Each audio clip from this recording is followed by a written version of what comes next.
Salam değerli izləyicilər, 16 iyun 2025-ci il sensasyon bir məlumatı diqqətinizə çatdırıram. Videonu paylaşa bilərsiniz və yaxud da burada plus düyməsi görünürsə, bir dəfə üzərinə vurun ki, kanalımıza abunə olasınız. İranın ali dini lideri Əli Xamneyinin aparat rəhbərinin muavini Əli Əskər Hicazi ilə bir neçə digər yüksək vəzifəli məmur lazım gələrsə ailələri ilə birgə ölkədən qaçmaq üçün Rusiya hakimiyyəti ilə danışıqlar aparır və belə bir sensasyon iddia ilə İran internasional çıxış eləyib və bildirilib ki, yüksək rütbəli bir Rusiyalı məmur Hicazi ilə əlaqə saxlayıb və onu əmin edib ki, vəziyyət pisləşərsə, o ailəsi ilə birlikdə təhlükəsiz dəhliz vasitəsilə İrandan çıxarılacaq. Məlumata görə İslam Respublikasının yüksək rütbəli rəsmilərindən olan digər şəxslərə də analoji zənglər edilib.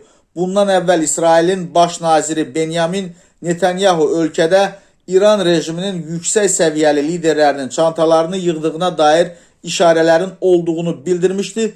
Netanyahu şənbə günü İngilis dilində video müraciətində deyib ki, İslam Respublikasının liderləri gələcəyi hiss ediblər. Qeyd edək ki, məlumatı Baku Post saytı yayıb.